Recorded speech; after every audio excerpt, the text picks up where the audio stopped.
అందరికీ నమస్కారం. ఎన్నికలు ముగిశాయి. దాదాపు 82% ఓట్లు పోలయ్యాయి. ఇది ప్రజాస్వామ్యంలో మంచి పరిణామం. కానీ ఇదే సమయంలో ప్రజలందరం చాలా అప్రమత్తంగా ఉండాలి. ఎందుకంటే పోలింగ్తోనే ఎలక్షనీరింగ్ పూర్తి కాలేదు, కౌంటింగ్ కూడా ఉంది.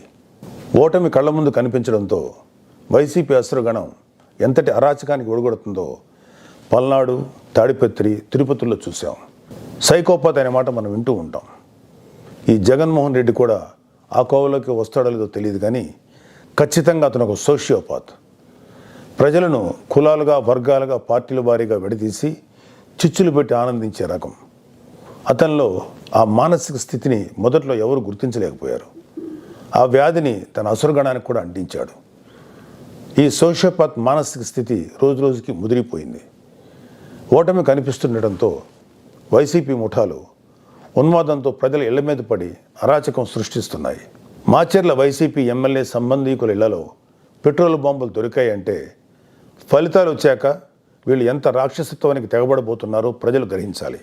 తాడిపత్రిలో పోలీసులు కూడా తమను తాము రక్షించుకునేందుకు అగచాట్లు పడ్డారు. అంటే వైసీపీ ఎంతగా రెచ్చిపోతుందో అర్థం చేసుకోవాలి.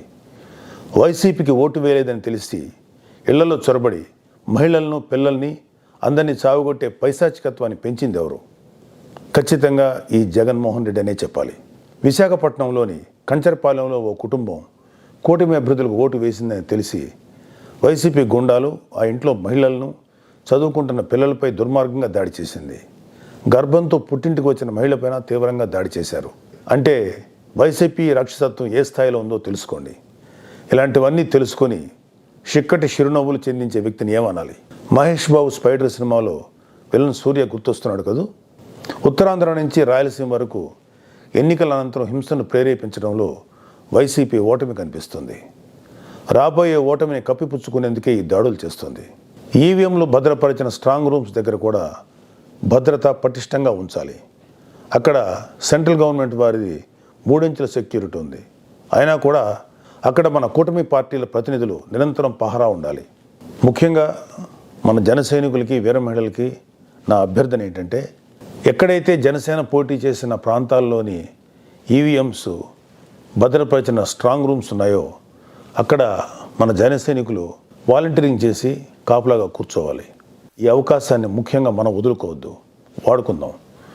ఈ వైసీపీ దుర్మార్గులను ఏ దేశంలోనూ తేలిగ్గా తీసుకోవద్దు. వాళ్ళు ఏ అరాచకానికైనా, దౌర్జన్యానికైనా తెగబడతారు. ఆ మధ్యన అంటే 2-3 ఏళ్ల క్రితం అమెరికన్ ప్రెసిడెన్షియల్ ఎలక్షన్స్లో కూడా ఎక్స్ ప్రెసిడెంట్ డొనాల్డ్ ట్రంప్ ఇలాంటి లక్షణాలే కనబరిచాడు. ఎన్నికల్లో ఓడిపోతున్నాను అని తెలిసాక కూడా నేనే గెలుస్తున్నాను, గతం కంటే గట్టిగా ఓట్లు వచ్చాయని ప్రచారం మొదలెట్టాడు. ఫలితాలు వచ్చాక కూడా నానా యాగి చేసి కుర్చీ వదలంటే వదలని అలాగే భీష్మించి కూర్చుంటే వైట్ హౌస్ నుంచి పంపేశారు.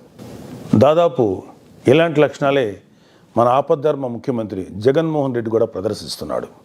అందుకే మొన్నటికి మొన్న ఐపాక్ మీటింగ్లో కూడా తన పార్టీ గెలుస్తుందని గొప్పలు చెప్పాడు. అతని మానసిక స్థితిని వంట పట్టించుకున్న ఉత్తరాంధ్ర నాయకుడు ప్రమాణ స్వీకార ముహూర్తం, విశాఖలో స్థలం అన్నీ ప్రకటించేశాడు. జూన్ 4 తర్వాత వీళ్ళందరినీ విశాఖలో ఉన్న ఆ ఆసుపత్రిలో చేర్చాల్సిందే. ట్రంప్ లాగే జగన్ కూడా కుర్చీ వదులుకోవడానికి ఇష్టపడ్డాం. తన ఉన్మాద బృందంతో రాష్ట్ర వ్యాప్తంగా దాడులు, హింసకు తెగబడే ప్రమాదం లేకపోలేదు. దీనిపై కేంద్ర ప్రభుత్వానికి ఖచ్చితమైన సమాచారం ఉంది. అందుకే వచ్చే నెల 15వ తేదీ వరకు కేంద్ర బలగాలను మోహరించాలని చెప్పింది.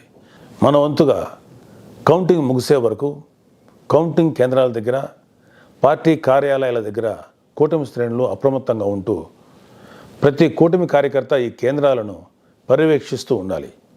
ఆంధ్రప్రదేశ్ రాష్ట్రం ఈ అరాచక శక్తుల చేతుల నుంచి అభివృద్ధి సాధకుల చేతిలోకి మారే సమయం దగ్గరలోనే ఉంది. అందరం ఆ శుభగడి కోసం వేచి చూద్దాం. జై జనసేన, జై హింద్.